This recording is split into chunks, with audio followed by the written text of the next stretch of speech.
Selamat malam Bapak-bapak dan Ibu-ibu. Kita bersyukur untuk kesempatan malam hari ini kita boleh berkumpul, baik yang ada di Salemba maupun ada yang di rumah untuk pendalaman Alkitab. Topiknya hari ini adalah membahas tentang Kitab Yunus pasal yang ketiga. Sebelum kita memulai, saya mohon kesediaan Pak Nelson untuk membuka di dalam doa. Silakan Pak Nelson. Baik, mari kita berdoa. Bapa, kami datang, kami bersyukur kepadamu. Malam ini Tuhan memperkenankan kami untuk bersama-sama belajar firman Tuhan lewat program PA Gereja Reformasi Indonesia. Tuhan menolong memberkati setiap hamba-hamba Tuhan yang akan melayani, baik sebagai moderator, sharing, dan hambamu, Bapak Pendeta Gelen sebagai narasumber. Demikian juga dengan setiap kami yang boleh hadir, baik yang ada di Wisma bersama maupun yang mengikuti dari tempat masing-masing melalui Zoom. Tuhan tolong, Tuhan pimpin, berkati untuk peralatan yang kami pakai, jaringan internet kami masing-masing. Tuhan kiranya menolong. Sehingga pada malam hari ini boleh memberkati setiap kami dan nama Tuhan dipermuliakan. Demi nama Tuhan kami Yesus Kristus, Allah yang hidup kami berdoa. Amin. Terima kasih Pak Nelson. Ya. Baik, Bapak-bapak dan Ibu sekalian, bahwa kitab Yunus pasal ketiga ini ada 10 ayat. Jadi kita akan baca bergantian. Saya minta kesediaan yang pertama untuk Pak Yones membaca nanti dari ayat 1 dan kedua. Lalu Pak Rahmat ketiga dan keempat. Lalu eh, Ibu Nevi untuk yang kelima dan keenam. Vera untuk yang 7 dan 8.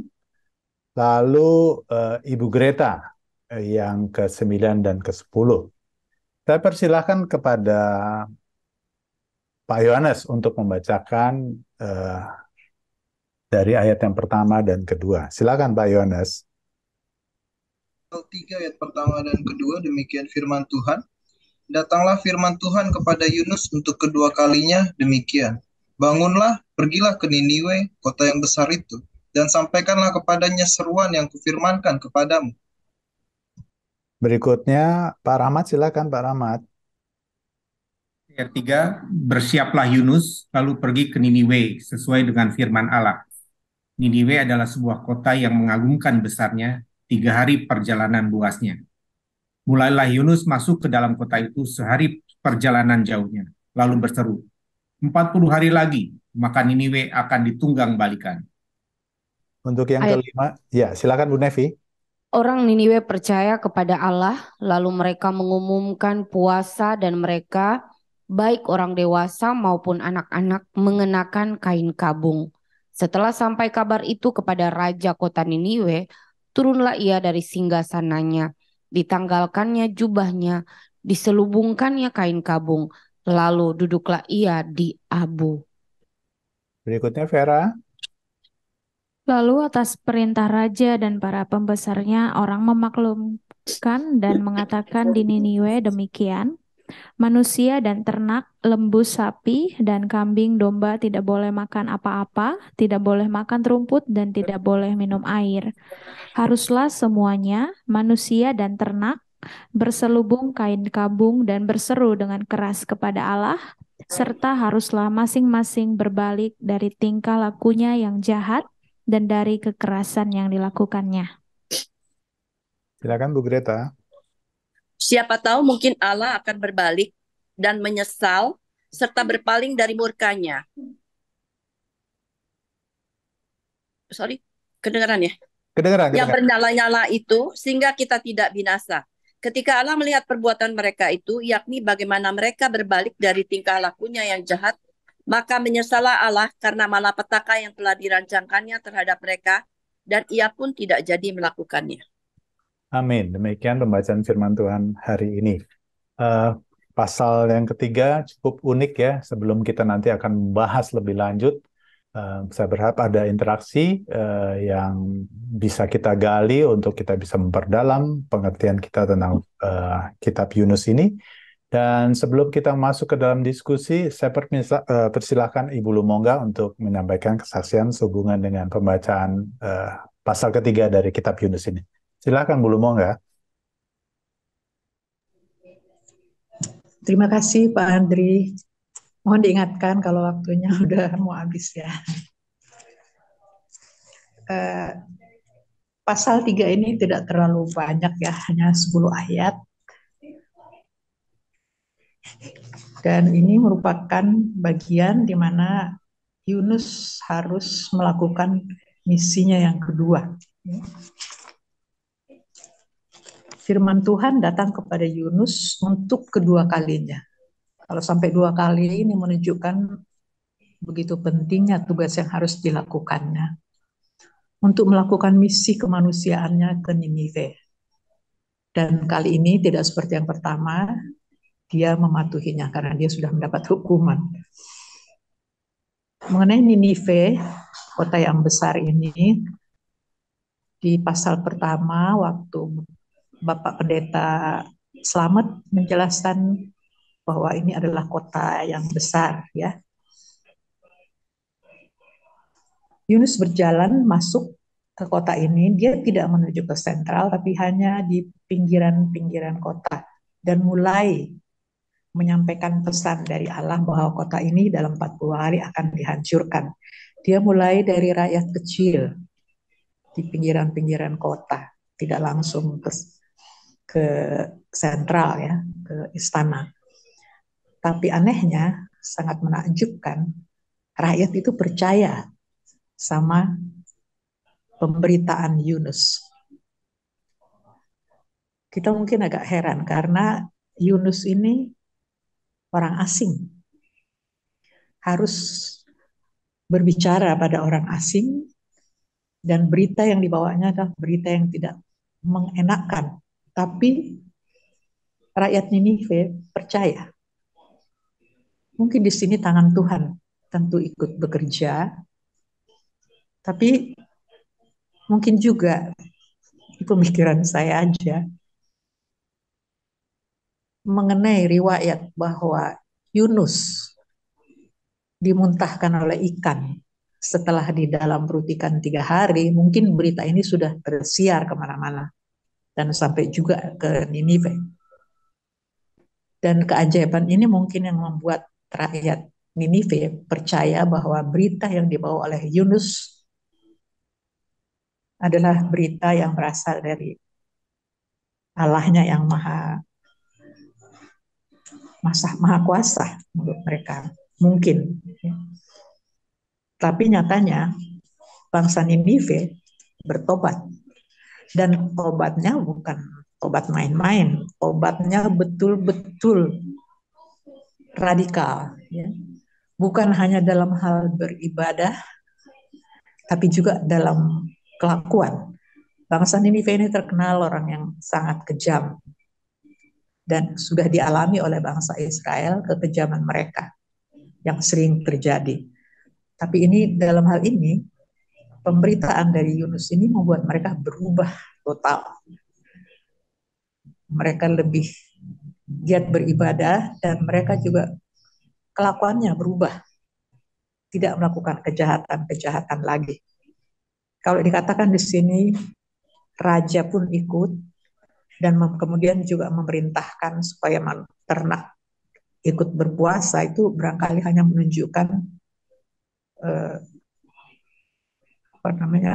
keseriusan daripada perintahnya itu bahwa harus betul-betul dilaksanakan. Dan melihat pertobatan mereka ini, Allah hatinya kembali melunak.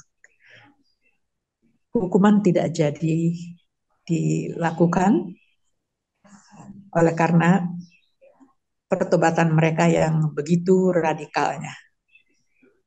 Barangkali ini yang terdapat di dalam pasal 3 ini. Ada beberapa hal yang bisa kita ambil dari pasal 3 ini. Yang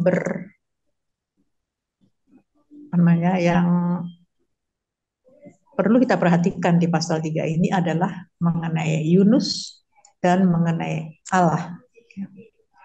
Mengenai Yunus sendiri, kalau kita lihat sikapnya pada waktu misi yang pertama, kita baca di pasal pertama,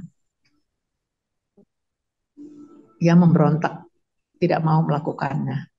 Tapi kemudian sesudah mengalami hukuman yang tidak mengenakan, dia berbalik, berdoa kepada Allah, dan waktu dia di dalam perut ikan, kemudian diselamatkan. Kalau kita bandingkan, waktu dia diselamatkan, kita bandingkan dua hal ini ya. Dia seorang diri, bertobat, tobatnya pun tidak radikal seperti bangsa Niniwe, setengah hati. Ya udah, saya akan melakukan tugas saya yang kedua yang diperintahkan. Tetapi sukacitanya sedemikian hebatnya. Di pasal 2 kita melihat dia membuat satu doa yang begitu indahnya, memuji-muji kemahakasih Tuhan Allahnya. Dan malah membandingkannya dengan dewa orang-orang fasik yang tidak sebanding dengan Allahnya. Jadi dia sangat bersukacita. Ya, satu orang manusia yang bertobatnya tidak begitu sepenuh hati, sangat bersukacita. Bandingkan dengan peristiwa kedua, di mana bangsa Ninive yang jumlahnya ribuan, termasuk anak-anak dan ternak, yang bertobat radikal, diselamatkan oleh Allah. Seharusnya Yunus ini bersukacita. Misinya berhasil. Harusnya sukacitanya melebihi sukacita waktu dia diselamatkan seorang diri. Tapi ini tidak. Tidak kelihatan di pasal 3 ini bahwa dia bersukacita melihat pertobatan bangsa Ninive. Dan waktu Allah membatalkan hukumannya juga tidak kelihatan sukacitanya. Dan itu nanti akan terbukti di pasal 4. Memang dia tidak bersukacita. Dia marah, malah minta supaya mati aja. Aneh ya, satu manusia diselamatkan, orang yang bertobatnya tidak benar, dengan 1.200 ribuan orang diselamatkan yang bertobat dengan radikal. Yang satu manusia ini karena menyangkut dirinya, dia sangat bersukacita, tapi yang ribuan ini karena bukan dirinya, tapi musuhnya yang selalu menyusahkan mereka, bangsanya, dia sama sekali tidak bersukacita. Ini menunjukkan sifat Yunus yang kalau boleh kita katakan sedikit munafik ya. Egois, dia hanya mementingkan dirinya sendiri. Kalau dia yang selamat, dia senang. Kalau orang lain yang selamat, apalagi kalau musuhnya, dia nggak peduli, malah dia marah. Dia munafik, egois, dan menganggap dirinya yang paling benar. Barangkali ini adalah cerminan dari umumnya kita. Kita juga sering begitu. Kalau ada hal-hal di lingkungan kita yang menyangkut golongan kita, walaupun orang tersebut kadang-kadang nggak benar, kita masih sedikit lebih membela daripada orang yang bukan termasuk golongan kita. Jadi perlu kita berkaca, introspeksi, belajar dari sikap Yunus yang sama sekali tidak terpuji ini. Itu yang pertama. Yang kedua mengenai Yunus ini, dia mencoba mengurung Tuhannya menurut pemahaman dia. Dia menganggap bahwa Allah itu hanya Allahnya orang Israel. Bukan Allahnya orang bangsa-bangsa lain. Jadi kalau Allahnya memperhatikan bangsa lain, dia cemburu. Itu pemahaman dia yang tidaklah benar. Dan ini yang mau ditunjukkan oleh Allah padanya, bahwa pemahaman dia itu tidaklah benar. Kalaupun bangsa Israel dikasihi oleh Allah, mendapat perhatian khusus dari Allah, bukan karena Allah mengasihi mereka lebih dari bangsa-bangsa lain, tapi karena mereka ditugaskan dengan tugas khusus, yaitu untuk menjadi terang bagi bangsa-bangsa yang lain. Dan ini mungkin belum dipahami oleh Yunus. Mungkin juga bisa kita berkaca pada Yunus, bahwa kita sebagai orang Kristen, sebagai Israel sejati juga mempunyai tugas yang sama seperti Yunus, untuk mempertobatkan orang-orang di sekitar kita yang belum mengenal Allah. Apakah kita sudah melakukan itu? Atau kita pun mungkin tidak paham bahwa sebetulnya itulah tugas kita. Dua hal ini yang bisa digali dari Yunus. Mengenai Allah, Allah adalah Allah yang Maha Pengasih.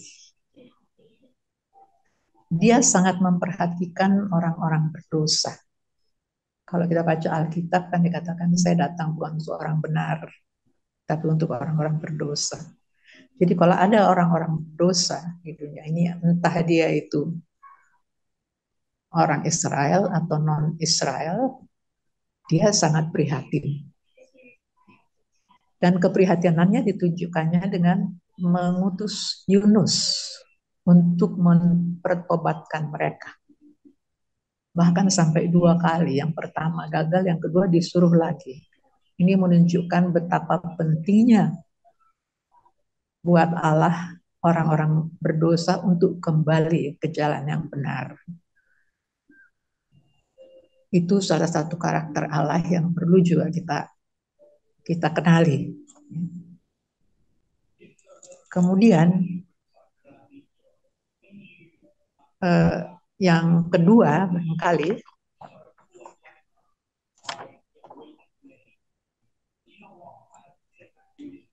kalau ada orang berdosa, yang pertama-tama harus dilakukan adalah bertobat.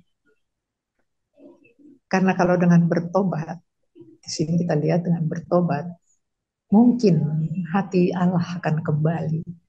Sehingga hukuman tidak jadi dilakukan pada kita, atau paling enggak mungkin ditunda hukumannya. Karena nanti ya, sesudah sekian tahun memang Niniwe kemudian juga akan dihancurkan.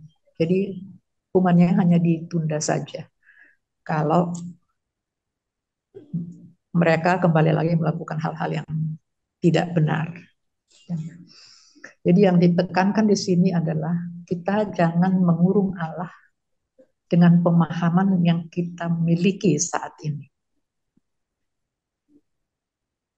Rasanya kita percaya bahwa Alkitab ini bersifat progresif. Jadi penyataan Allah mengenai dirinya tidak berhenti pada waktu Yesus mati, kemudian naik ke surga.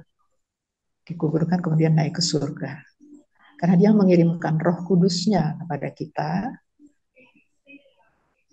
Dan Roh Kudus ini tentunya akan terus berkarya, juga masih melakukan penyataan-penyataan. Saya tidak tahu apakah pendapat saya ini benar. Saya mohon juga pendapat dari Pak Galen atau Pak Netson yang ada di sini. Jadi penyataan Allah itu masih terus progresif berlaku.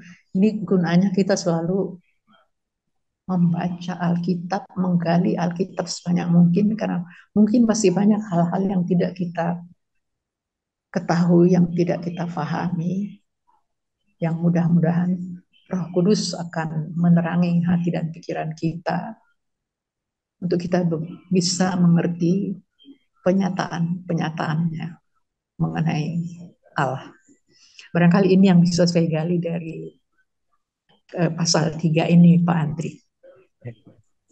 Terima kasih Bu Lumongga untuk sharingnya, menarik ya. Jadi Saya jadi teringat bahwa memang akhirnya di perjanjian baru dikatakan bahwa pembaruan akal budi, artinya pemahaman kita itu harus terus berjalan gitu. Karena seringkali memang pikiran kita membatasi ruang gerak Allah gitu. Jadi apa yang kita pahami belum sepenuhnya menangkap apa yang menjadi pesan Allah. Oke, daripada saya berpanjang-panjang, saya ingin buka saja forum diskusinya.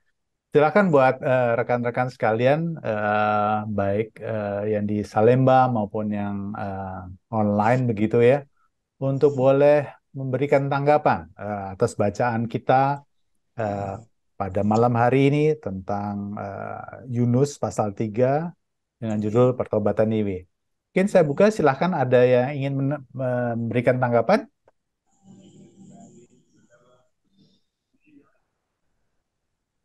Ada? Belum ada? Baik, saya coba baca lagi tentang pasal 3 ya. Datanglah firman Tuhan kepada Yunus untuk kedua kalinya. Ya jelas, saya setuju belum mau nggak, ini serius banget nih, udah 2 kali. Kenapa? Karena yang pertama diabaikan. Lalu di pasal kedua bertobat di dalam perut ikan, tapi apakah pertobatannya benar-benar?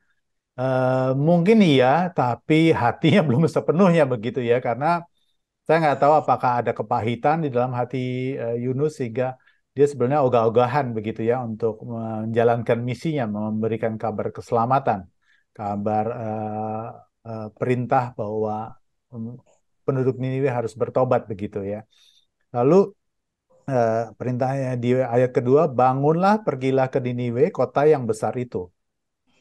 Kalau kita keliling di situ dikatakan 3 hari perjalanan. Jadi kita paham bagaimana kota Niniwe, ibu kota, kota yang besar, banyak orang hebat, banyak orang pinter, banyak orang kaya, dan kebanyakan orang-orang yang levelnya di atas itu punya pemahaman mengandalkan kekuatan sendiri. Kita hebat gitu, kita bisa hidup sendiri, kita bikin aturan sendiri begitu ya. Mereka eh, hidup di dalam kebenarannya sendiri, menurut apa yang mereka anggap baik begitu ya.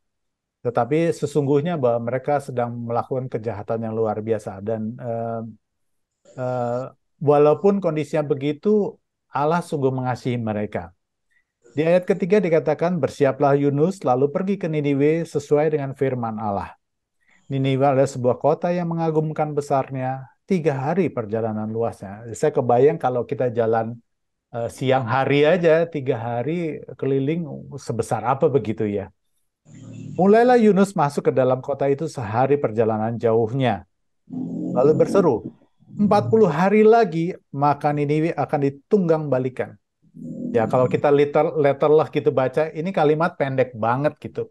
Khotbahnya nggak panjang-panjang, nggak ceritain tentang kesalahannya. Pokoknya saya nggak ngerti juga bisa jadi karena kalau tidak relaannya Yunus itu nggak usah nggak usah dijelasin lah gitu loh apa salahnya.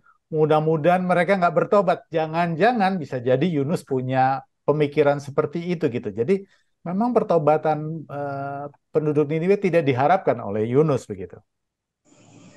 Orang Niniwe percaya kepada Allah. Lah, kok percaya gitu? Tidak sesuai dengan ekspektasinya. Lalu mereka mengumumkan puasa dan mereka baik orang dewasa maupun anak-anak mengenakan kain kabung. Mereka yang menyuruh, bukan Yunus yang menyuruh gitu ya. Jadi mereka ada inisiatif gitu. Akhirnya saya melihat bahwa pertobatan ini bukan soal semata-mata karena bagusnya kata-kata yang kita rangkaikan begitu, tetapi memang ada anugerah Allah, ada kegerakan yang Tuhan berikan di dalam hati manusia untuk bertobat.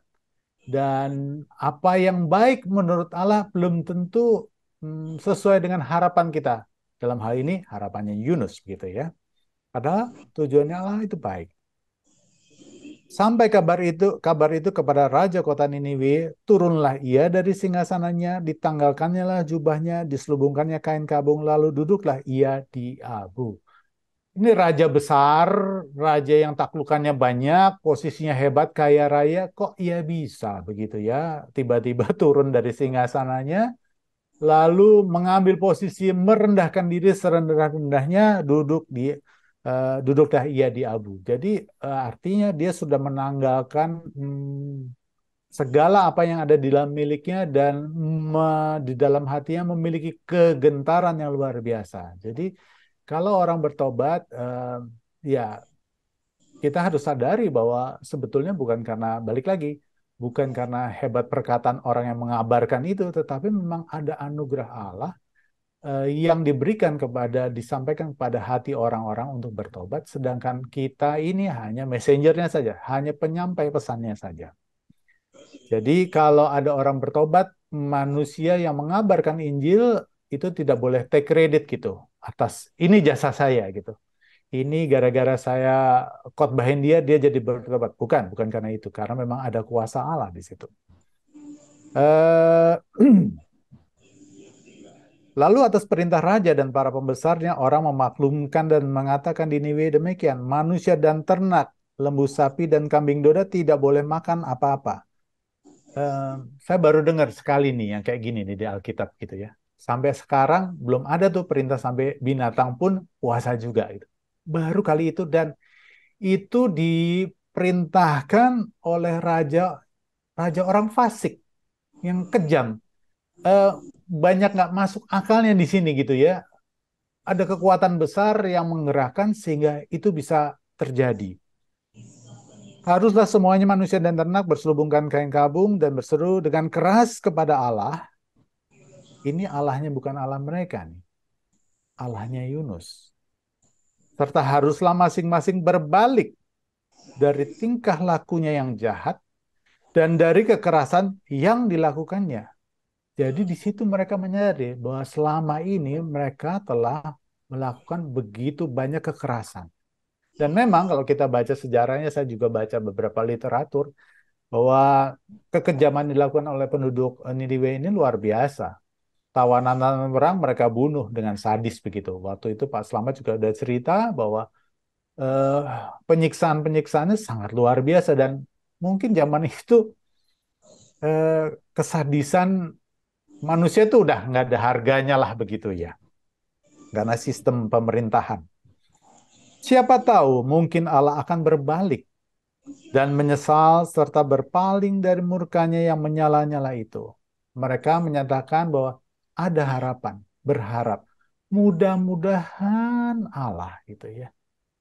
Berpaling dari murkanya menyala-nyala. Jadi eh, ada harapan tapi tipis sebetulnya gitu ya. Tapi mereka usahakan semaksimum mungkin. Sehingga kita tidak binasa. 10.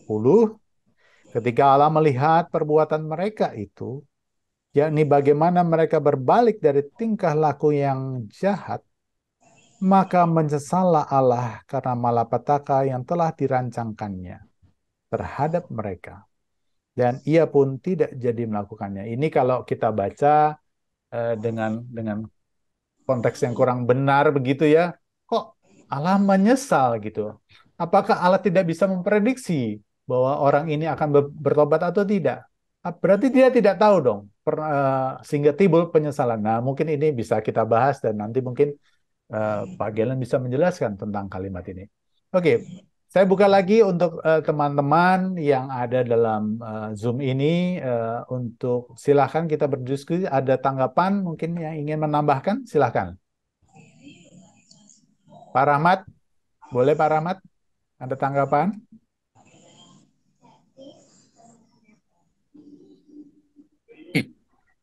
Mungkin bukan tanggapan nih Pak Andri, saya mau coba bertanya nih mungkin ke Guru Moga atau teman-teman yang lain. Kalau kita tadi lihat di sebentar di ayat 2 tadi, bangunlah pergilah ke Niniwe kota yang besar itu. Ya, di ayat 3 disebut juga Niniwe adalah sebuah kota yang mengagumkan besarnya 3 hari perjalanan luasnya. Di Yunus 1 juga udah disebut juga Yunus 1 ayat 2, Niniwe ini kota yang besar. Dan Tuhan berbicara kepada Yunus untuk berseru terhadap mereka karena kejahatannya telah sampai kepadaku. Nah, pertanyaan saya, ini di Yunus 3 ayat 4, Yunus berseru 40 hari lagi, maka Niniwe akan ditunggang balikan. Tapi di ayat 5 sangat mengejutkan karena ini kita tidak tahu apa yang terjadi, tapi karena perkataan Yunus di ayat 4 itu, di ayat 5 langsung disebut orang Niniwe percaya kepada Allah. Ini lalu mereka mengumumkan puasa dan mereka orang dewasa maupun anak mengenakan kain kabung. Ini dari raja sampai rakyat yang paling bawah. Nah ini kenapa ya bisa terjadi seperti ini gitu? Kalau kita lihat di Yunus ayat pertama, kita mungkin lagi itu berpikir Yunus nggak mau orang Niniwe ini diselamatkan karena kejahatan yang luar biasa gitu. Atau mungkin Yunus berpikir ya tidak akan dimaafkan juga dosanya. Tapi ya itu mengejutkan di pasal 3 ini ayat 4 dan 5 kita menemukan kenyataan yang mengejutkan dengan Yunus berbicara langsung perubahan yang drastis. Mungkin itu pertanyaan saya. Mungkin Bu Lomonga bisa membantu saya di sini.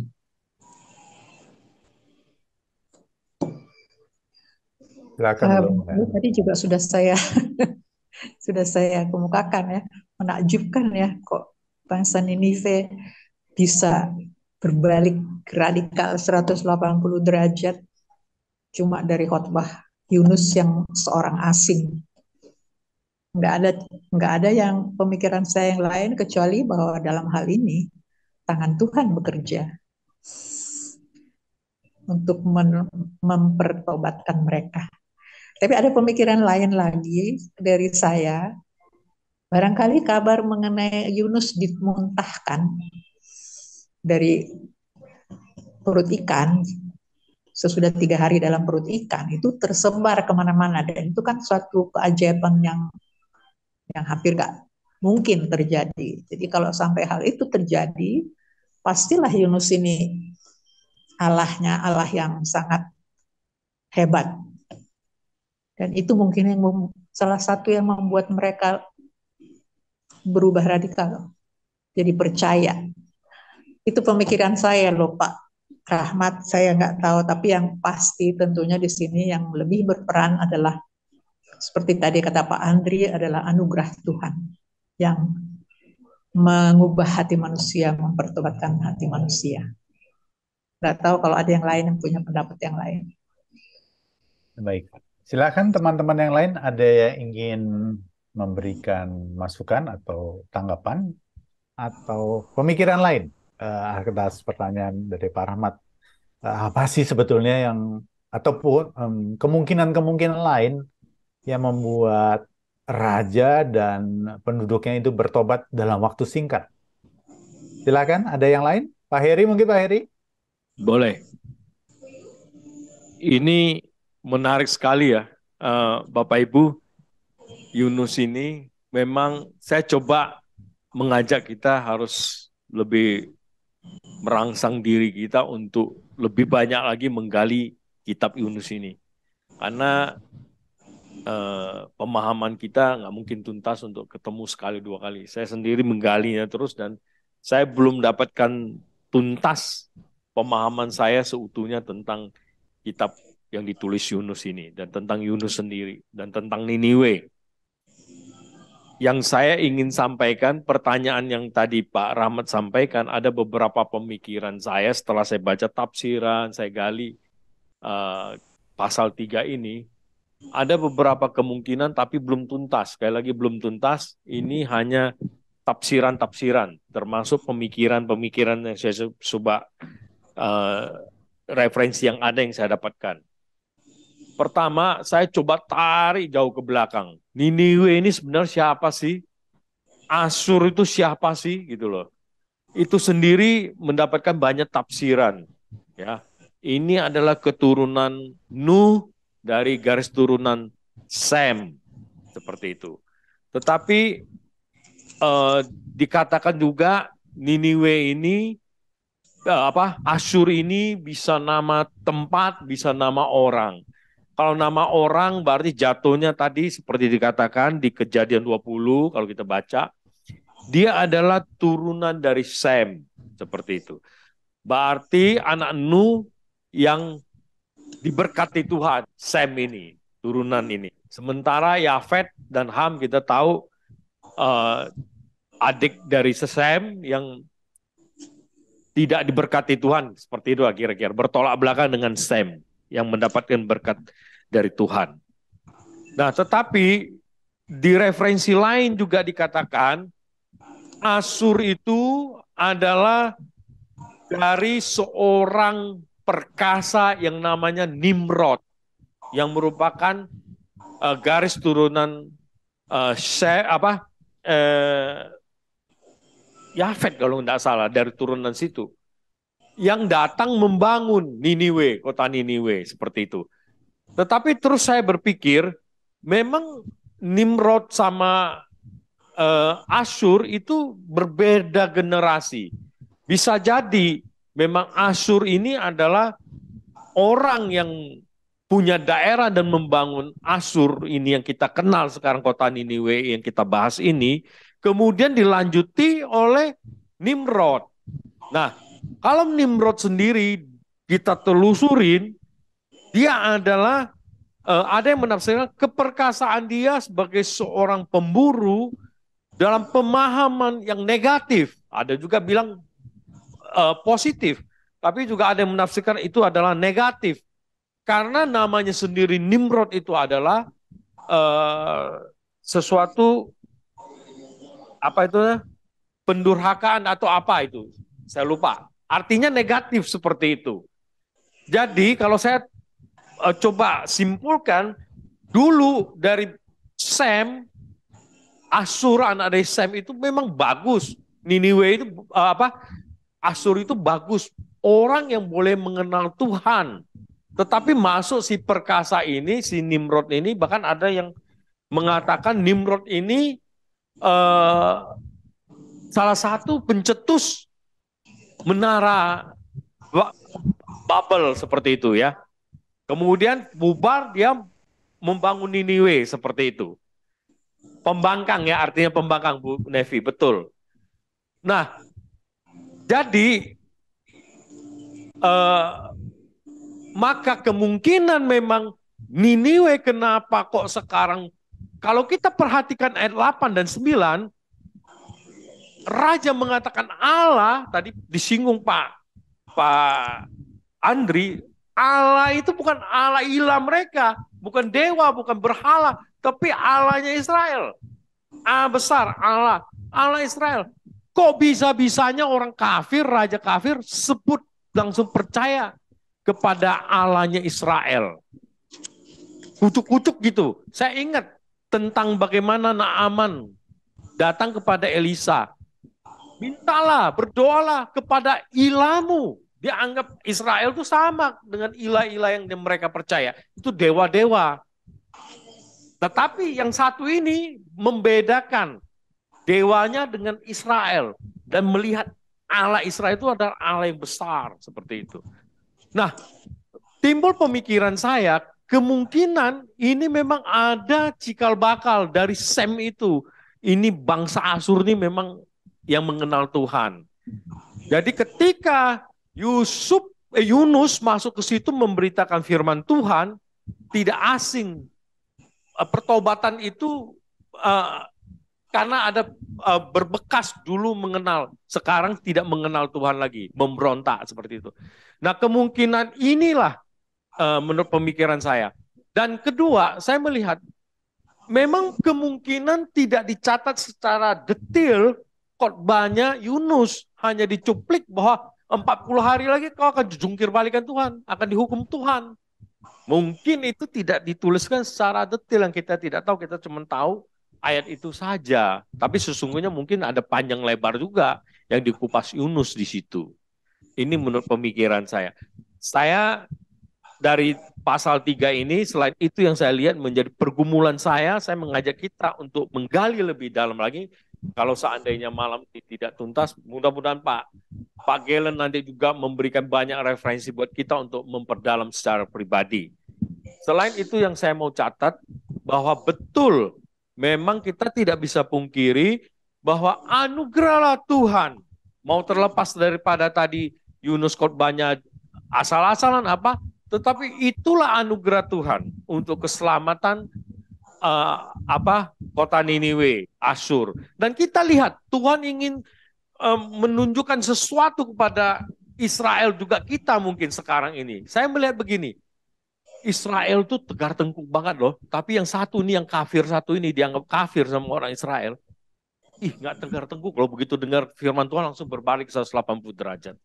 Nah ingat, Tuhan Yesus juga mengutipnya di dalam pasal berapa ya? Yang Tuhan Yesus mengatakan tanda ini, angkatan ini meminta tanda. Saya akan memberikan tanda, yaitu tanda tentang Nabi Yunus. Satu. Kemudian apalagi yang dikatakan Tuhan? Ada 3 hal. Yang terakhir Tuhan bilang begini, angkatan ini akan dihakimi oleh orang-orang bangsa Niniwe yang akan bangkit di kemudian akan ikut menghakimi Israel. Itu kalimat Tuhan Yesus. Kalau nggak salah Matius pasal 12. Ya, pasal 12 ayat 4 ya. Iya. Nah, itu Bapak Ibu bisa baca 39 41 itu perkataan Tuhan Yesus tentang hal ini, nyangkut tentang Niniwe. Itu aja yang saya mau garis bawahi, bahwa ada 3 poin itu. Satu, kita memang harus banyak menggali tentang ini. Ini bikin penasaran. Buat saya ini pribadi ini bikin penasaran kitab ini. Yunus tentang Niniwe. Itu. Yang kedua tadi poin saya, bahwa mereka bisa bertobat sedemikian rupa karena tidak lepas dari anugerah Tuhan. Meskipun kita tidak tahu, bisa saja memang nggak dicatat sepenuhnya khotbah Yunus yang panjang lebar, tetapi cuma kita tahu 1 ayat itu aja. 40 hari kamu akan dihukum Tuhan. Dan yang ketiga yang tadi, bahwa luar biasa ya, bertolak belakang dengan Israel yang tegar tengkuk. Tapi Asyur, Niniwe langsung bertobat. Ya, bahkan Tuhan Yesus sendiri mengatakan bangsa Israel akan dihakimi oleh Niniwe. Dan satu hal lagi sebenarnya yang saya catat, Bapak Ibu, bahwa apa ya tadi saya mau ngomong. Udah itu dulu deh Bapak Ibu, cukup Pak Andri. Nanti lagi kalau ingat. Terima kasih. Baik Pak Heri, baik. Terima kasih Pak Heri. Baik, menarik ya. Jadi kalau kita baca dari sejarah begitu ya, Tuhan selalu begitu ya. Dia menyajikan berkat, dia menyajikan perlindungan, kesejahteraan selama bahwa orang-orang itu mengikuti apa yang diperintahkan. Kalau orang bertobat, ya Tuhan begitu besar kasih-Nya. Kalau ada malapetaka, tujuannya sebetulnya awalnya bukan untuk membinasakan, menghakimi, bukan, tetapi untuk memberi pertobatan. Karena apa? Karena Tuhan tidak menginginkan, Tuhan menginginkan tak seorang pun binasa. Jadi selalu ada kesempatan sampai ada batasnya begitu ya. Dan yang menarik adalah bahwa memang kasih Tuhan itu bukan hanya tertentu pada suatu bangsa, tapi atas seluruh bangsa. Karena untuk itulah Tuhan Yesus diutus menebus dosa kita dan menanggung segala hukumannya. Yang lainnya sebelum kita lanjut, mungkin yang lainnya ada rekan-rekan atau semuanya ada yang ingin memberikan tanggapan. Pak Oscar, selamat malam. Silakan Pak Oscar. Ada?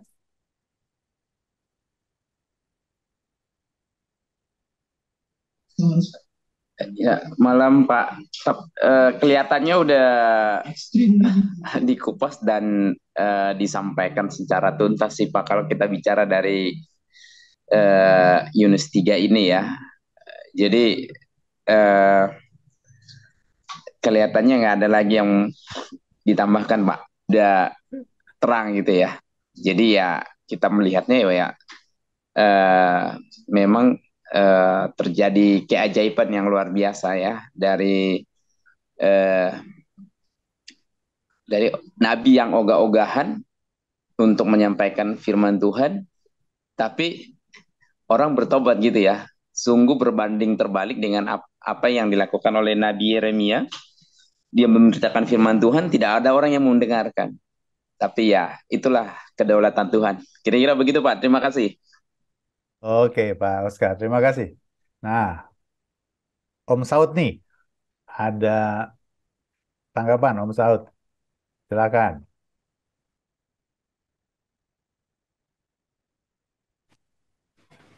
Wah, karena saya terlambat jadi agak tahu diri nih, nyimak dulu deh. Untuk yang lain saja, nanti saya akan partisipasi. Terima kasih, Pak Moderator. Siap, Pak Saud. Oke. Eh, Balik lagi bahwa tadi di awal lah, saya melihat ada satu melihat begini. Dalam kasus Niniwe, Tuhan sedang berperkara pribadi juga dengan Yunus begitu ya. Untuk mm,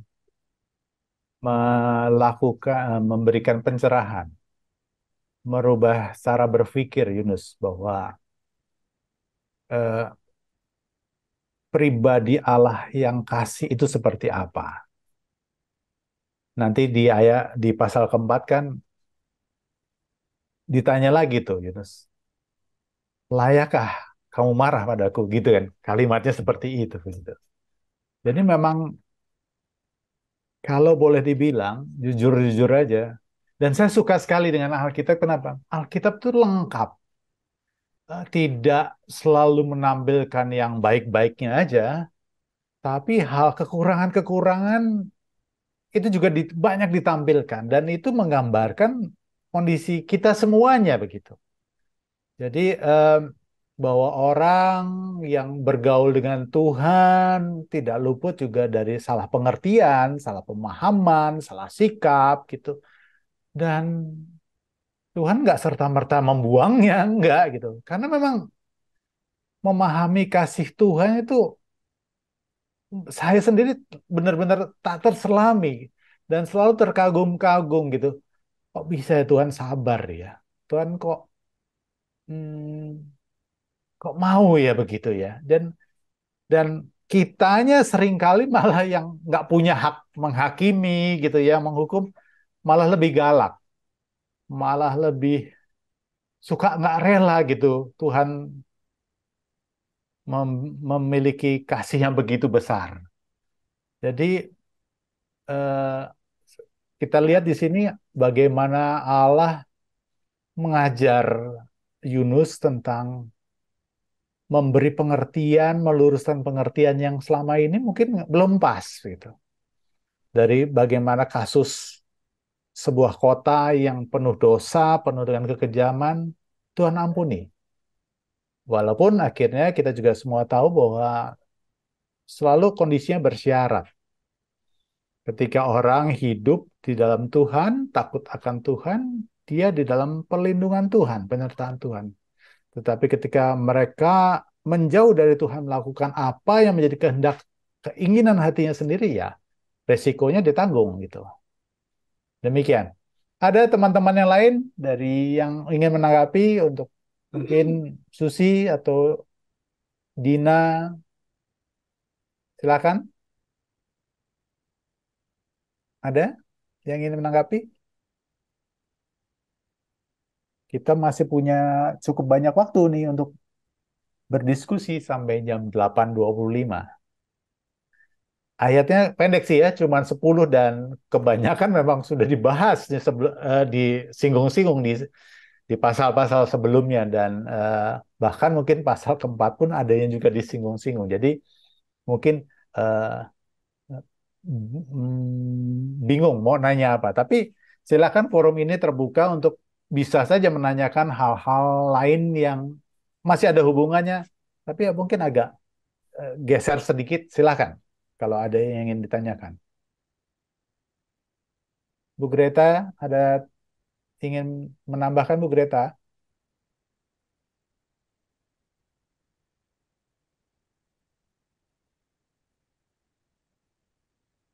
Oh, Saya Pak Andri. iya, Iya, Bu Nevi ya. iya Silakan Bu Pak. Nevi.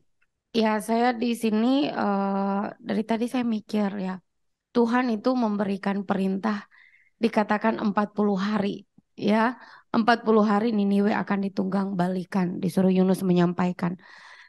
Kalau Tuhan di sini saya belajar tentang panjang sabarnya Tuhan ya. Tuhan ketika memberikan punishment kepada umat manusia, Tuhan memberikan kesempatan 40 hari. Saya mikir kenapa harus 40 hari? Ya kenapa 1 minggu aja? Ini Tuhan berikan 40 hari, artinya waktu yang banyak waktu untuk mereka memikirkan dan merenungkan gitu ya. Tuhan berikan kesempatan untuk mereka bertobat. Tetapi ya kesempatan yang begitu banyak diberikan, tapi ketika diresponi oleh masyarakatnya, ketika hal itu disampaikan mereka langsung berbalik dan bertobat. Jadi saya belajar di sini bahwa Allah selalu memberikan kesempatan kepada manusia untuk bertobat. Dan bagaimana dengan saya, dengan kita, kepada orang lain yang mungkin bersalah kepada kita, ya, bagaimana kita meresponinya? Apakah kita langsung ya membabi buta atau langsung ya melakukan tindakan dan segala macam yang sesungguhnya orang harus diberikan kesempatan untuk merenungkan apa yang disampaikan, ya berita yang disampaikan atau merenungkan kesalahan-kesalahannya sehingga dia punya waktu untuk bertobat. Nah, dari sini saya belajar tentang kasih setia Tuhan. Ya, kepada orang yang sejahat Niniwe, Tuhan berikan kesempatan 40 hari. Diberi waktu untuk bertobat. Selanjutnya, saya belajar juga dari respon umat ini ya. Betapa luar biasanya Yunus bangga sebenarnya dan berbahagia. Dia tadi Ibu Lumonga bilang, orang begitu banyak 120.000 bertobat tapi dia nggak senang. Ya, saya ingat ketika melakukan tugas pelayanan pekabaran Injil, kita bertahun-tahun cerita tentang Tuhan, bahkan mendukung misalnya pendidikan untuk orang itu nggak tobat-tobat gitu ya. Ya, justru kayak ngeyel gitu, justru kayak apa sih Kristen, apa sih Yesus gitu ya. Tapi di sini ya respon orang-orang ini kok langsung respon dengan baik. Dan Tuhan beranugerah. Jadi saya mikir kenapa Tuhan tidak beranugerah juga kepada orang-orang yang kita injili. Kita kan udah nginjil atau kita udah sampaikan firman Tuhan. Tapi responnya nggak enak gitu ya. Saya sampai mikir kayak Yeremia, nabi yang menangis. Ya ketika disampaikan, dia menyampaikan firman Tuhan tapi orang gak ada tobat-tobatnya. Jadi bagi saya sebagai seorang pelayan Tuhan harus sadar bahwa orang bertobat itu adalah anugerah Tuhan. Dan kita juga ketika orang bertobat, kita juga gak perlu berbangga ya. Itu karena Tuhan. Dan selanjutnya kita juga sebagai orang percaya, ada orang yang jahat banget bertobat. Kita juga jangan bersikap seperti Yunus, seperti tadi Ibu Lumonga bilang. Saya juga agak menggelitik ya Bu ya, tentang sikap karakter Yunus ini agak aneh bagi saya. Tapi ada orang Kristen yang seperti ini. Yang ketika orang jahat itu bertobat, curiga banyak dan gak yakin, gak percaya. Ya orang itu sungguh-sungguh telah dijamah oleh Tuhan. Ya nanti lihat aja, nanti kita punya kecurigaan-kecurigaan kepada orang-orang yang jahat. Mungkin Yunus karena itu dia mana mungkin orang ini bertobat. Tapi dia yakin Tuhan akan menolong mereka itu ya. Dan ya disinilah kita sebagai pelayan Tuhan, saya secara pribadi harus sadar akan hal ini. Terus yang selanjutnya juga saya belajar bagaimana Tuhan itu ya kasihnya kepada kita umat manusia ini, ya kita yang tegar tengkuk. Bagi saya saat ini tuh kalau kita masih hidup artinya Tuhan masih beri kesempatan. Ya pada saat mungkin sudah selesai waktu kita, Tuhan bawa kita kembali. Ada hal-hal yang di dalam kehidupan kita yang harus dibenahi, diperbaiki. Ini kesempatan yang Tuhan berikan. Saya belajar dari 40 hari ini luar biasa loh. Makna yang sangat dalam. Bagi orang-orang yang jahat, Tuhan beri waktu. Dan pada saat ini juga Tuhan beri waktu kepada kita. Kadang-kadang untuk perenungan firman Tuhan aja kita nggak ada waktu. Pak Hiri tadi bilang, wah menggelitik, pengen gali lagi ya. Karena masih belum puas ya Pak. Ya kita malam ini juga belum semua bisa terbahas. Tapi hal-hal rohani, hal-hal yang bersifat kekal ini, kerinduan hati kita kurang gitu ya. Kurang untuk menggali, kurang untuk mencari. Ya seperti itu. Nah biarlah bagi saya pelajarannya, kesempatan yang diberikan supaya digunakan dengan sebaik mungkin. Itu Pak. Terima kasih. Terima kasih Bu Nevi gitu. Saya jadi ingat gitu ya, dari zaman-zaman muda gitu ya. Saya nggak tahu nih, nanti mungkin teman-teman bisa menanggapi gitu. Eh, ada beberapa orang bilang, nanti kalau kamu eh, mati, gitu, terus ketemu sama Petrus gitu ya di sana, kamu bakal ditanyain berapa banyak jiwa yang sudah kamu bawa gitu kepada Tuhan. Artinya bertobat lewat tangan kita. Terus saya mikir-mikir, oh, begitu ya. Tapi saya sekarang mikir gitu, kalau ada orang bertobat, itu kan bukan karena saya pinter ngomongnya.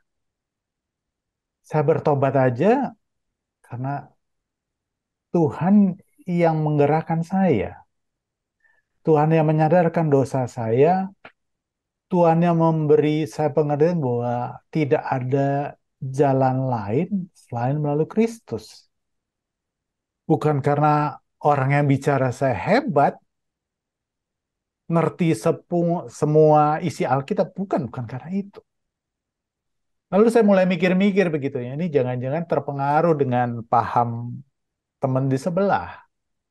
Ketika masuk ke sana nanti, ditanyain prestasinya begitu ya, berapa banyak, pahalanya besar, dihitungin begitu. Apakah itu? Padahal kalau kita memberitakan Injil, memberitakan menjadi saksi Kristus, itu karena kita sudah diselamatkan dan kita mengucap syukur dan kita menghargai apa yang sudah Tuhan berikan dan kita melakukan hal yang sama agar orang lain juga mendapatkan hal yang sama. Bukan karena kita mengejar timbang-timbangan upah lagi gitu. Jadi sehingga menanggapi gitu ya, yang seperti Bu Nevi sampaikan, jika kita menginjili, memberitakan Injil, ya masalah orang bertobat berapa banyaknya serahkan pada Tuhan. Karena bukan kita yang membuat orang bertobat. Kita hanya menjabat sebagai spokesperson gitu ya. Kesaksian hidup kita dan berita yang kita sampaikan, udah sampaikan saja. Jadi target ada orang yang kita sampaikan kebenaran nggak bertobat, tapi beberapa tahun setelah ketemu orang lain bertobat. Nah, di Alkitab kan sudah dikatakan sampaikan juga ada Paulus ngomong di sini yang bertobatnya lewat hamba Tuhan yang lain begitu kan. Jadi jadi mungkin buat Bu Nevi tidak usah berkecil hati, lakukan saja gitu. Jadilah terang, jadilah jadi kesaksian dan kadang-kadang ketika kita mengemban tugasnya sebetulnya bukan tugas sedang berperkara dengan orang yang kita sampaikan, tapi Tuhan sedang berperkara juga dengan kita. Sama ketika Allah menyuruh Yunus untuk pergi ke Niniwe, bukan hanya Allah sedang berperkara dengan orang di Niniwe, tapi Allah juga sedang membentuk Yunus untuk bisa mendapatkan pengertian yang benar tentang Allah yang adalah kasih itu. Itu tanggapannya sedikit. Bu Nevi ingin ditambahkan, silakan. Iya, terima kasih Pak. Bukan Pak, maksud saya itu Tuhan memberikan itu kesempatan ya kepada kita untuk terus melakukan kesempatan itu untuk bertobat gitu ya. Tuhan memberi 40 hari. Kenapa Tuhan langsung besok akan ditunggang balikan gitu ya? Tapi Tuhan memberikan 40 gitu loh. betapa Tuhan begitu kasihnya. Dan ya di sini juga belajar, kadang-kadang kita juga beritakan Injil belum tentu orang langsung bertobat, bertahun-tahun belum tentu ya, tapi respon dari setiap orang itu anugerah Tuhan gitu. Jadi Tuhan yang membuat orang jadi bertobat, mengenal Tuhan, Tuhan yang menjamah gitu ya. Dari pelajaran 120.000 ini jadi pelajaran. Tapi yang menjadi pelajaran berharga bagi saya adalah setelah perenungan ini, Tuhan mau mengajarkan tentang kasihnya kepada Yunus. Bahwa Tuhan itu bukan hanya mengasihi orang Israel tetapi juga bagi orang-orang bangsa-bangsa lain. Ya, tapi nggak tahu tadi dikatakan Pak Eri itu dari Nimrod, dari kisah tentang Yunus ini ya, dari Asyur, dari Nimrod. Tetapi yang intinya adalah bangsa-bangsa lain itu juga beroleh anugerah dari Tuhan untuk keselamatan itu. Jadi kita terus harus memberitakan Injil juga kepada saudara-saudara kita yang berbeda. Walaupun mungkin saat ini belum ada buahnya ya, belum bertobat, tapi harus terus-menerus memberitakan kabar baik ini supaya mereka juga beroleh pertobatan. Dan untuk diri sendiri adalah kesempatan juga untuk bertobat, karena pertobatan itu adalah setiap hari juga bagi kita, karena kita harus berjumpa dengan Bapa dalam kondisi kesempurnaan. Ya, terima kasih Pak. Terima kasih Bu Novi. Jadi ketika orang, mungkin Pak Gelen juga mungkin merasakan juga, ketika sedang berkhotbah pun ada tiba-tiba kata-kata yang keluar yang memang disampaikan kepada jemaat, tapi pada saat itu kok ya pembicaranya pun kena juga gitu. Jadi dua sisi gitu. Jadi sama aja seperti orang sedang menyampaikan kebenaran firman Tuhan, ketika menjalaninya bisa jadi ada hal-hal yang kita tangkap pada waktu kita sedang melayani, Tuhan juga sedang bicara sama kita gitu. Sedang menegur kita, menguatkan kita juga. Cara Tuhan memang luar biasa, tak terselami lah begitu ya. Terima kasih Bu Nevi. Nah, Pak Saud, silakan kalau sudah ingin menanggapi. Wah, kayaknya udah on cam, kayaknya udah ready nih. Jadi saya kasih mic-nya. Saya selalu mau menampilkan videonya juga, jangan audionya saja. Oke. Baik deh, kalau Pak Moderator mengizinkan saya, ya pertama-tama saya mengucapkan selamat malam, salam sejahtera untuk kita semua Bapak Ibu yang hadir. Saya lihat waktu terakhir saya hadir di sana lebih dari 4 orang, sekarang ada 4 orang rupanya di WB ya, yang onsite. Shalom Pak Pendeta Gelen. Ya, Shalom. jadi saya sebenarnya saya ingatkan di PA yang pertama di Yunus pasal 1, saya sempat mengekspos tentang Nimrod. Namun akhirnya juga Pak Heri barusan juga menyinggung soal Nimrod. Memang panjang sih ya. Jadi memang kita harus dengar dulu siapakah dia ya dalam sudut pandang yang lain nanti. Terus juga kalau menyinggung dalam kitab Yunus ini memang secara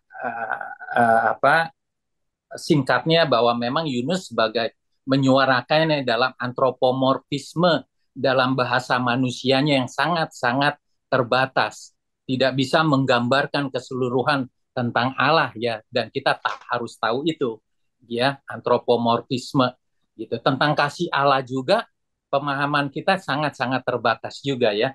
Namun yang menarik yang saya ingin partisipasi di sini tadi tentang arti sebuah nama. Itu yang menarik, yang mengusik saya, yaitu kata Nimrod.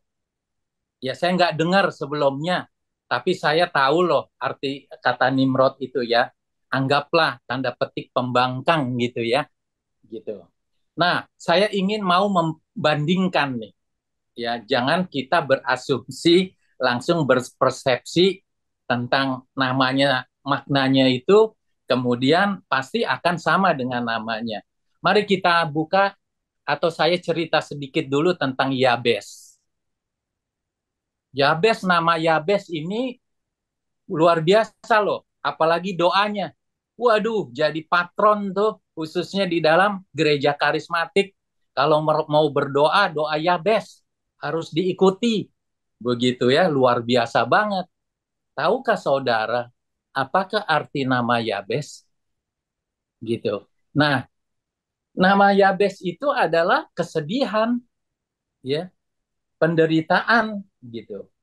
Karena memang kisahnya itu bahwa ibunya itu melahirkan seorang Yabes, anaknya ini dengan kesakitan yang ekstrim, ya, dengan ekstra lah, ya, dia melahirkan Yabes ini. Jadi kata Yabes itu identik juga dengan kesedihan, dengan kesusahan. Namun apa yang terjadi pada diri dia yang hanya orang biasa, ya, kelihatannya seorang petani, begitu. Mari kita buka di 1 Tawarik 4 ayat 9 dan 10. Saya bacakan. 1 Tawarik 4 ayat 9 dan 10. Yabes lebih dimuliakan daripada saudara-saudaranya. Nama Yabes itu diberi ibunya kepadanya sebab katanya, aku telah melahirkan dia dengan kesakitan. Yabes berseru kepada Allah Israel, katanya, kiranya engkau memberkati aku berlimpah-limpah dan memperluas daerahku, dan kiranya tanganmu menyertai aku dan melindungi aku daripada malapetaka, sehingga kesakitan tidak menimpa aku, dan Allah mengabulkan permintaannya itu. Hati-hati kita nih. Yabes tidak identik namanya penderitaan, kesakitan, kesusahan, namun apa yang dia alami luar biasa. Bahkan doa Yabes ini menjadi satu doa yang bagi prosperity faith sana itu menjadi satu bentuk doa yang luar biasa untuk memperoleh apa yang kita dengarkan di dalam 1 Tawarik 4 ayat 10 tersebut. Nah, bagaimana dengan Nimrod? Memang banyak tafsiran. Saya juga mendengar dari pendeta Ivan Kristiono dari GRII tentang kemungkinan penafsiran dari kata Nimrod itu memang benar, ya. Namun inilah yang akhirnya mau tidak mau kita harus terus mendalami tentang arti pembelajaran di dalam kitab suci ini. Hanya itu aja, Pak Andri. Terima kasih atas waktunya. Terima kasih Pak Saud atas tanggapannya gitu ya.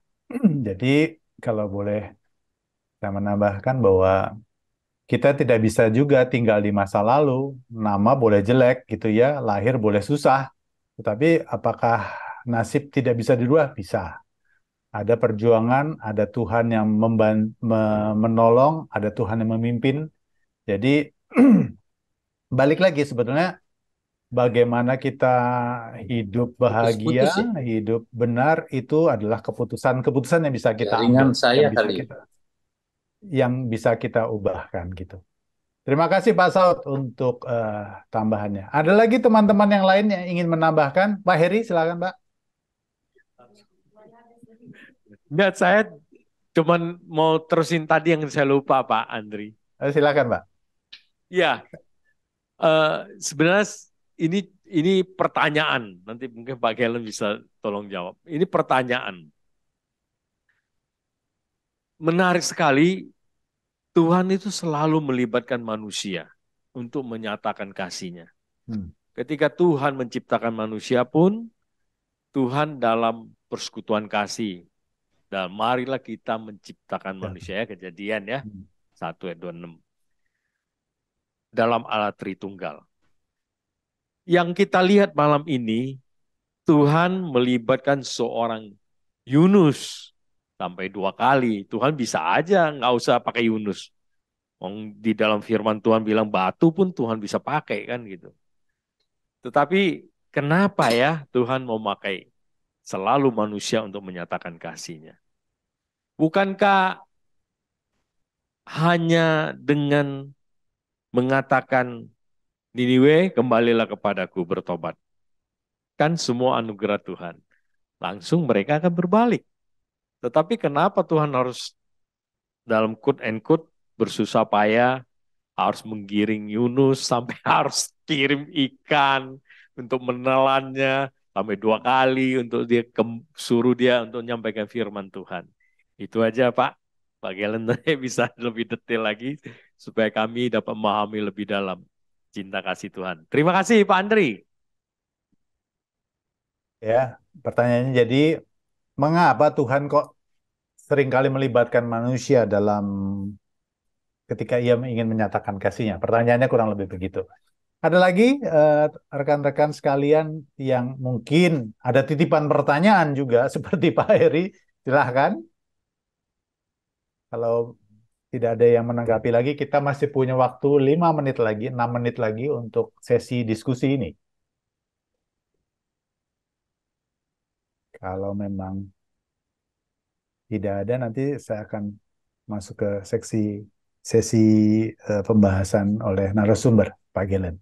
Silakan, saya berikan kesempatan.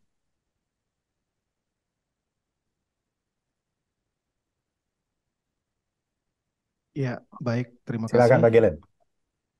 Terima kasih Pak Andri atas kesempatan yang diberikan. Ya, tadi ada banyak pertanyaan ini ya. Saya siapkan slide tapi nggak semuanya nyenggol pertanyaan Bapak Ibu. Mungkin saya slide-nya cepat saja, baru nanti ke pertanyaan-pertanyaan yang diajukan tadi.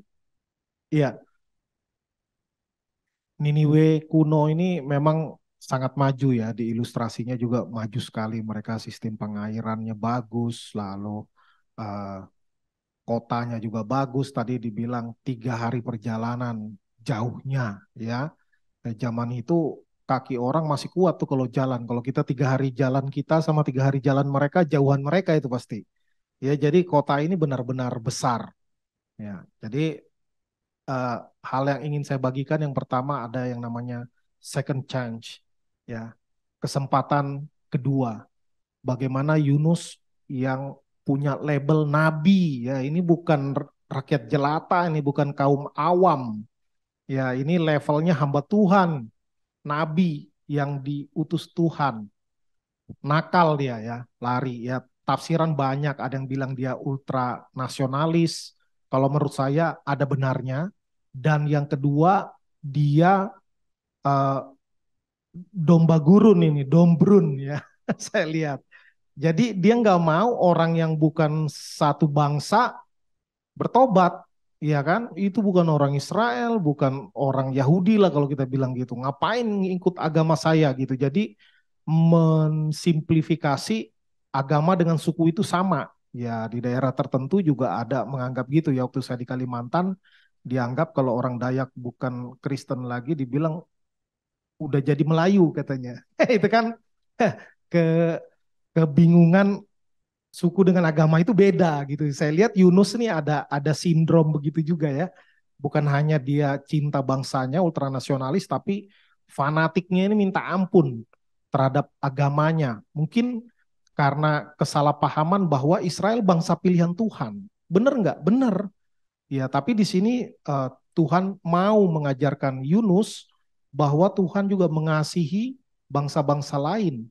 Bahwa Tuhan itu Tuhan atas dunia ini, Tuhan atas semesta, bukan hanya Tuhan bagi orang Israel saja.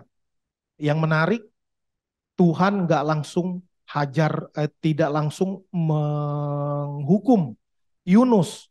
Ya, dimakan ikan itu atau ditelan ikan lah, bukan dimakan ya. Itu hanyalah bagian dari disiplin Tuhan kepada Yunus. Dan Tuhan tidak menyerah. Ya, sebagaimana Tuhan mengasihi bangsa-bangsa lain, Tuhan juga mengasihi hambanya yang belum benar nih, yang belum benar pikirannya. Ya, Tuhan memberikan dia kesempatan kedua. Nah, yang menjadi hal yang perlu untuk kita ingat bahwa tidak semua orang mendapatkan second chance atau kesempatan kedua setelah didisiplin oleh Tuhan. Ya, Ananias dan Safira kelar langsung. Ya kan? Memang ada yang diberikan kesempatan bahkan lebih dari 2 kali juga ada. Ya, kayaknya kita semua Tuhan berikan kesempatan lebih dari 2 kali ya. Udah kita bandel-bandel masih dikasih kesempatan sama Tuhan, masih dikasih kesempatan. Maka kita harus melihat bahwa kesempatan atau momentum untuk bertobat itu tidak selalu diberikan oleh Tuhan. Karena itu kita bisa menarik pelajaran kalau Tuhan berikan kesempatan untuk berubah atau tetap taat, jangan sia-siakan. Ya, itu yang pertama. Lalu Yunus dihajar dan diajar oleh Tuhan. Ya ini, jadi ini adalah titik temu antara kasih dan disiplin. Ya, nakal ada hukumannya, masuk di dalam perut ikan, pasti nggak nyaman itu. Pasti nggak nyaman, walaupun dia nggak mati, tapi nggak ada enak-enaknya. Ya, walaupun dia sempat berdoa di dalam ya, tapi saya yakin bukan dalam posisi kayak di gambar-gambar dia sujud syukur di dalam perut ikan, itu udah kayak ruangan jadinya ya. Ya mungkin itu cuma dalam hati, dia tidak dalam posisi bersujud seperti orang Israel berdoa kepada Tuhan. Ya, tidak menengadahkan tangan. Ya. Tapi Tuhan kalau yang salah dihajar oleh Tuhan, termasuk hambanya, termasuk hamba Tuhan. Tetapi hajaran Tuhan adalah untuk mengajar. Melalui hajaran Tuhan mengajar, bukan mau membinasakan. Nah, inilah titik temu antara kasih Tuhan dan kemarahan Tuhan. Ya, keadilan atau dibilang keadilan, tapi sini kan Tuhan mendisiplin Yunus. Jadi kasih Tuhan itu menghajar. Ya, kan dibilang juga di bagian firman Tuhan lain gitu, barang siapa ku kasih, ia ku tegur dan ku hajar. Ya, supaya nggak jadi anak-anak gampangan. Itu tadi ayat 1 sampai ayat 3. Nah, kita melihat dari teks yang kita baca bagaimana Yunus memang tidak menyia-nyiakan kesempatan kedua yang Tuhan beri kepada dia. Dia menyerukan pertobatan kepada bangsa Niniwe. Ya, bisa jadi bukan hanya satu kalimat ya yang tadi disinggung oleh Penatua Heri. Bisa jadi bukan hanya satu kalimat, tapi memang dari kalimat ini kita mengerti bahwa ini seperti tidak ada unsur kasih Tuhannya. Karena ini berita penghancuran. Ya, tidak dibilang dalam 40 hari akan ditunggang balikan, kecuali kalau kalian bertobat, ya Tuhan akan kasih kesempatan. Nggak dibilang, cuman dibilang dalam 40 hari akan ditunggang balikan. Memang menarik kenapa 40 tadi Ibu Nevi singgung ya. Ya memang angka 40 ini angka yang di dalam Alkitab itu ada mengandung simbol kegenapan. Ya 40 hari 40 malam ketika hujan turun ke atas bumi. Ya kan? Jadi angka 40 itu juga menunjukkan kegenapannya, sampai kepada kegenapannya. Tapi dalam konteks ini saya meyakini bukan hanya dalam artian simbol sampai kegenapannya, tapi memang benar-benar 40 hari. Karena itu Yunus tidak diutus Tuhan langsung menghadap istana raja misalnya. Dia hanya masuk sepertiga luas dari kota Niniwe. Kan 3 hari perjalanan, dia cuma masuk 1 hari perjalanan, bukan males. Ya, tapi ada maksud Tuhan di sini untuk apa? Jadi itu dari mulut ke mulut, akhirnya sampai kepada raja nanti di ayat berikutnya. Ya, dari mulut ke mulut bahwa kota Niniwe akan dihancurkan oleh Tuhan, ditunggang balikan bahasanya, sampai ke telinga raja. Jadi ada waktu di sini untuk berita itu disampaikan dari mulut ke mulut. Ya, dari mulut ke mulut. Jadi bukan hanya berhenti di Yunus. Ya, tentu Tuhan sudah terlebih dahulu bekerja di dalam hati mereka. Ya, tadi yang disampaikan Ibu Lumongga juga make sense ya, sangat masuk akal bahwa mungkin mereka sudah mendengar kisah bagaimana Yunus yang kabur ya dari panggilannya ditelan ikan 3 hari dimuntahkan dan dia tidak mati. Ya, bisa jadi sudah dengar. Nah, ini yang menarik tadi korelasi antara clarity atau kejelasan dari penyampaian firman Tuhan dibandingkan dengan penerimaan audiens. Ya, ada yang menjelaskan bagus tapi orang nggak bertobat.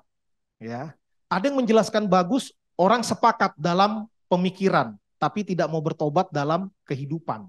Ya, ada yang message-nya tidak terlalu jelas tapi orang bertobat. Ya, tapi orang bertobat. Memang semua tergantung Tuhan. Tetapi kita jangan juga menjadikan itu sebuah excuse atau permakluman. Kalau gitu nggak apa-apa, saya ngabarkan Injil atau khotbah atau ngasih tahu firman Tuhan asal-asalan aja. Toh karena Tuhan kok bertobatnya. Jangan juga itu jadi alasan kita. Kita kalau mau menyampaikan sebaik-baiknya, ya, tetapi tetap itu karena Tuhan, ya. Tapi kalau kita yang ngaco nyampaikannya itu karena kita, bukan karena Tuhan. Ya, jadi kita harus ambil tanggung jawab juga di dalam hal tersebut. Ya, kemudian di ayat ke-5 sampai ayat ke-9 ini bagaimana respons dari orang Niniwe menanggapi seruan pertobatan dari Nabi Yunus. Ya, mereka mengumumkan puasa baik dewasa anak-anak, lalu mengenakan kain kabung, duduk di atas abu. Ya, termasuk rajanya. Ketika raja dengar, dia tidak bilang, siapa itu Yunus? Enggak kenal saya. Ya, siapa itu Israel? Enggak ada apa-apanya. Asyur ini kan negara yang terkuat, terbesar di zaman itu. Ya, tetapi raja ketika mendengar itu, ini ketika memang roh Tuhan sudah bekerja di hati mereka, dengar berita dari rakyatnya aja, raja mau dengar. Ya, bahkan diperluas perintahnya. Bukan lagi hanya anak-anak dan dewasa, tetapi raja memaklumkan untuk mereka berpuasa sampai ternak-ternak juga ikut. Ya, lembu, kambing domba. Ya, caranya kain kabung juga dikenakan, bukan hanya oleh manusia. Hewan ternak juga dikenakan kain kabun. Ya, di ayat ke-7. Lalu disuruh berseru dengan keras kepada Allah. Saya memahaminya sebagai mereka memang memohon ampun kepada Tuhan. Ya, lalu ayat ke-8 saya kira ini yang menjadi intinya. Ya, kain kabung itu kan dipakaikan kepada orang dan kepada ternak. Tetapi ayat 8 yang paling penting, berbalik dari tingkah lakunya yang jahat dan dari kekerasan yang telah dilakukannya. Ya, ini saya mengertinya sebagai mereka sungguh-sungguh bertobat. Ya, menyadari akan kesalahannya dan bertobat. Dan tentu pertobatannya ada harapan, ya, agar Tuhan tidak menghukum sehingga mereka tidak binasa. Ya, ini harapan yang sangat wajar. Menurut saya tidak berarti wah ini mereka bertobatnya cuma karena takut dihukum. Ya, kalau kita aja kalau bertobat pasti berharap agar tidak dihukum Tuhan. Dan di sini kalimatnya di ayat 9 bagus sekali. Mungkin, ya, mungkin Tuhan tidak jadi menghukum. Ya, gitu. Pakai kata mungkin Allah akan berbalik dan menyesal serta berpaling dari mukanya yang bernyala-nyala sehingga kita tidak binasa.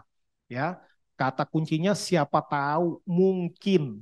Ya, ini berharap boleh tetapi menyerahkan lagi kembali kepada kedaulatan Allah.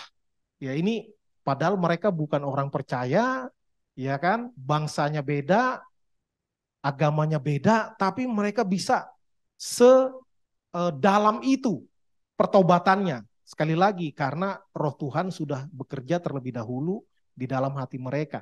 Nah, yang menarik ini ternyata pakai kain kabung, lalu duduk di atas abu. Ini sepertinya gaya yang sangat umum, ya. Bukan hanya punya orang percaya, ini orang yang tidak percaya juga berpuasa, pakai kain kabung, meratap, duduk di atas abu. Sepertinya nih ekspresi orang di zaman itu ketika menyesali kesalahan-kesalahan yang telah dilakukannya. Nah, memang pada akhirnya di ayat 10 dikatakan Allah menyesal, ya, dan membatalkan hukuman atau malapetaka yang telah dirancangkannya. Nah, ini tadi yang menyisakan pertanyaan teologis. Allah kok menyesal, ya. Nanti di ujung, kalau saya lupa ingatkan, ya. Ini saya selesaikan slide-nya dulu, tinggal satu slide ini. Ya, pelajaran yang bisa dipetik ada beberapa hal yang mau saya bagikan. Yang pertama, pertobatan itu melibatkan pikiran yang sadar akan kesalahan. Jadi pertobatan itu diawali pikiran dan juga tentu hati yang benar-benar sungguh-sungguh menyesal. Jadi tahu dulu, tahu salah, ngaku salah, itu dulu. Ya. Jadi mereka juga tahu, ya, mereka tahu. Orang-orang Niniwe tahu mereka salah. Lalu pertobatan ditandai dengan penyesalan yang terwujud dalam perbuatan. Ya, kadang orang bertobat hanya di pikiran. Ya, iya sadar saya salah, tapi nggak berubah hidupnya. Nah, ini namanya cuma kepalanya aja yang bertobat. Ya, hatinya, tangannya, kakinya tidak bertobat. Nah, pertobatan ini ditandai dengan penyesalan. Ya, ditandai dengan penyesalan. Kalau nggak menyesal, ya ada orang yang nggak menyesal. Misalnya orang melakukan kejahatan, tapi dianggap itu benar. Ya, misal katakanlah orang karena salah doktrin, lalu membakar gereja, lalu ada yang meninggal, ya kan? Lalu dia dipenjara karena melanggar hukum pidana, tapi dia bilang enggak, saya enggak salah. Ya, dia mau dihukum seumur hidup, dia tetap tidak merasa bersalah. Ya, itu bukan bertobat namanya, walaupun dia dipenjara. Ya, pertobatan yang benar harus ada penyesalan, ya, terwujud dalam perbuatan. Ya, ekspresi pertobatan dilanjutkan dalam tindakan meninggalkan dosa. Ya, bagaimana tadi mereka ekspresinya adalah duduk di atas abu, mengenakan kain kabung, lalu berseru, ya, mohon ampun kepada Tuhan, mengakui kesalahannya. Jadi ada ekspresinya, ya, ada ekspresinya. Kemudian, nah ini juga penting sekali. Tidak semua orang mendapatkan kesempatan kedua. Ya, makanya dibilang jangan menganggap sepi kasih Allah. Jangan mempermainkan kemurahan Tuhan. Ya, kadang ini bahayanya. Ya, kalau kita merasa oh, Tuhan baik, selalu bilang Tuhan baik. Ya, jangan lupa Tuhan juga adalah api yang menghanguskan. Ya, itu tidak jahat karena dosa itu memang upahnya maut. Ya, maka kalau diberikan kesempatan kedua, apalagi ketiga, keempat, ke-20, aduh, jangan coba tunggu sampai yang ke-21. Ya, kalau kita masih ada hal-hal yang perlu untuk kita ubah, kita tinggalkan. Ya, supaya Yunus ini membawa makna bagi kita secara pribadi. Setelah mengikuti Yunus pasal 3, hidup saya diubahkan dalam hal apa? Wah, gitu ya. Nah, kalau diberikan kesempatan kedua, jangan tunda lagi untuk bertobat. Ya, kemudian bertobat harus melibatkan seluruh aspek diri manusia. Ya, baik itu pikiran, perasaan, kehendak, motivasi, tindakan. Ya, semuanya. Ya, semuanya. Ya, makanya kadang orang kalau dikasih tahu dia salah, ada orang yang karena takut dimarahin dia langsung, "Iya, saya salah. Ya saya enggak nakal lagi." Ya, tapi perlu penjelasan. Emang salahmu apa? Ya, kadang orang bilang, "Iya, saya salah." Cuma supaya enggak dimarahin doang. Ya, tapi dia enggak tahu benar-benar dia salahnya di mana. Ya, karena itu perlu pikiran dalam bertobat. Ya. Lalu perasaan. Ya, perasaannya juga harus dibereskan. Ya. Kalau salah harus siap untuk kena disiplin. Ya, harus siap untuk kena marah. Nah, maka perasaan juga terlibat di dalam pertobatan. Makanya ada yang meratap, ya, menangis, ya. Lalu kehendak. Nah, bukan hanya sadar saya salah, saya siap dihukum, ya. Tapi kehendak saya mau berubah. Lalu motivasinya juga murni. Kalau salah saya siap menanggung hukuman, tapi saya nggak mau gitu lagi, saya mau berubah dan diwujud nyatakan dalam tindakan, ya, dan lain-lain. Kemudian tidak semua hukuman Tuhan itu ditunda. Ya, tadi saya sudah singgung, Ananias dan Safira langsung dieksekusi. Ya, karena itu kan Yunus diberikan kesempatan kedua. Masa saya enggak? Ingat, tidak semua orang diperlakukan dengan sama oleh Tuhan. Bukan karena Tuhan tidak adil, karena Tuhan mau memberikan pengajaran begitu banyak. Ya, ada yang hanya satu kesempatan, ada yang 2 kesempatan, ada yang banyak kesempatan. Kita nggak tahu Tuhan kasih kita yang mana. Maka nggak usah deh coba-coba bikin Tuhan murka. Ya. Nah, meninggalkan dosa hanyalah setengah perjalanan dari pertobatan. Ya, baru separuh, udah lumayan itu. Tapi itu baru separuh. Perlu dilengkapi dengan melakukan hal benar. Ya, perlu dilengkapi dengan melakukan hal benar. Ya, karena itu kalau kita belajar dulu kan di sekolah, zaman saya sekolah lah ya, nggak tahu zaman Bapak Ibu ya, zaman saya sekolah diajarin guru PMP dulu, pendidikan moral Pancasila, lalu jadi PPKN. Ya, bahwa menjauhi larangannya, ya, menjauhi larangannya itu jangan berdosa lagi. Tapi itu baru separuh, tapi juga harus melakukan perintahnya. Ya, saya senang bahasa saudara-saudara kita agama lain ya, dibilangnya amar ma'ruf nahi munkar. Wah, Itu nancep terus di otak saya. Itu bagus sekali itu istilahnya. Amar ma'ruf nahi munkar. Melakukan perintahnya dan menjauhi larangannya. Maka tidak cukup hanya menjauhi larangannya, tapi kita nggak ngapa-ngapain. Ya, hanya tidak membunuh, tidak berzina, tidak mencuri. Apa stop itu? Tidak di situ. Kita harus perlu setengahnya lagi. Mengasihi orang, beribadah kepada Tuhan, ikut PA, bersaat teduh pribadi, berdoa, banyak yang perlu dilakukan. Ya, jadi tidak cukup hanya meninggalkan dosa, tapi mengisi hidup itu dengan kebaikan dan kebajikan yang Tuhan mau untuk kita ikuti, ya. Tapi dengan cara yang benar, ya. Halnya benar, caranya juga harus benar. Caranya benar. Kadangkala kita sayang orang karena cara kita salah, orang nggak terima. Ya, nggak terima. Mungkin kita salah pilih kata-kata, mungkin ada body language atau gestur kita yang membuat orang tidak berkenan, sehingga message-nya mungkin benar, tapi cara kita ya yang kurang berkenan. Ya, dan juga dengan tujuan yang benar, ya, motivasinya juga harus benar. Misalnya orang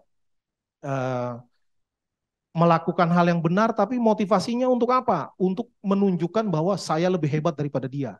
Ya, saya bisa jadi WL lebih keren daripada dia. Saya bisa berkhotbah lebih menarik daripada dia. Tidak demikian. Itu khotbah bagus nggak? Bagus. Dipersiapkan dengan baik misalnya. Tapi tujuannya cuma supaya lebih baik dari orang lain. Enggak begitu. Maka itu juga tidak bernilai di hadapan Tuhan.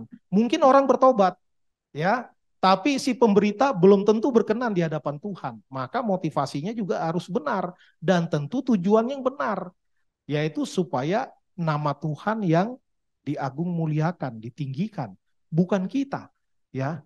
Maka ketika orang banyak sekali dipuji-puji, ya, dosen saya pernah bilang, bagus juga dibilang. Dia bilang kalau saya dipuji orang, saya harus melihat diri saya sedang di pinggir jurang. Makin dipuji, makin ke tepi jurang, katanya. Selangkah lagi saya jatuh, harus begitu. Melihat diri sendiri. Kalau enggak nanti, ya, kita senang dipuji, orang puji terus, akhirnya kita rusak.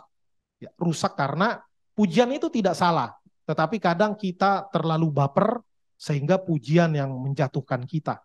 Maka bahaya sekali, ya. Nah, itu pelajaran yang mau saya sharingkan. Nah, tadi 40 hari sudah saya jawab, lalu Tuhan menyesal. Nah, ini menarik. Ya, waktu saya kuliah dulu memang ada istilah-istilah teologis, dua istilah yang masih saya ingat. Yang pertama tadi sudah disebut Pak Saud, antropomorfisme. Tuhan digambarkan punya morf, bentuk seperti manusia. Mata Tuhan melihat, ya, tangan Tuhan tidak kurang panjang untuk menolong, telinga Tuhan tidak kurang tajam untuk mendengar. Emangnya Tuhan ada matanya? Ya, mata Tuhan dua kah? Satu kah? Ya, itu hanya gambaran. Tuhan dipersonifikasi seolah-olah seperti manusia supaya kita mengerti. Ya, karena kita mendengar pakai telinga, maka dibilang telinga Tuhan. Tuhan menyendengkan telinganya. Ya, nah, kalau soal Tuhan menyesal itu namanya antropopatisme. Itu dari bahasa Yunani tentu. Antropos, manusia, patos. Patos itu untuk merasakan atau untuk menderita. Ya, to feel, to suffer itu patos. Ya, kalau to suffer, menderita penyakit akhirnya jadi patologi. Ya, tapi dalam hal ini antropopatisme, perasaan yang dimengerti oleh manusia dan disematkan kepada Tuhan. Tetapi tentu kualitasnya beda. Ketika dikatakan Tuhan menyesal dengan saya menyesal, ya, saya menyesal ikut kegiatan ini, ya, ternyata nggak meaningful. Itu kalau orang bilang menyesal karena dia tidak punya pengetahuan yang lengkap, dia tidak maha tahu. Tetapi ketika dikatakan Tuhan menyesal, Tuhan itu maha tahu. Dan menyesalnya Tuhan beda dengan menyesalnya manusia. Kalau menyesalnya manusia mungkin sambil garuk-garuk kepala, aduh nyesel gue. Ya, kalau Tuhan nggak garuk-garuk kepala, ya, karena Tuhan maha tahu. Ya, mungkin kita bisa bandingkan, ini tentu tidak sempurna tapi bisa menolong. Misalnya saya menyesalkan perbuatan Anda. Saya menyesalkan apa yang telah Anda lakukan. Ya, gitu. Seperti itu. Jadi bukan kayak menyesal, dia nggak tahu lalu dia nyesal. Aduh, kalau saya tahu gini saya nggak begitu. Ya bukan begitu. Beda maknanya. Tuhan menyesal di dalam kemahatauannya. Ya, di dalam Bilangan 23 ayat 19 kalau tidak salah dikatakan Tuhan itu bukan manusia sehingga dia menyesal. Ya, itu literally dikatakan Tuhan bukan seperti anak manusia sehingga dia menyesal. Ya, tetapi banyak ayat dikatakan Tuhan menyesal. Di Kejadian aja setelah peristiwa di zaman Nuh itu disebut Tuhan menyesal. Ya. Tetapi juga di Perjanjian Baru dikatakan Tuhan tidak menyesal telah memilih bangsa Israel sebagai umat pilihannya. Ya, walaupun bangsa Israel berulang kali bersikap tegar tengkuk dan tidak mau nurut sama Tuhan.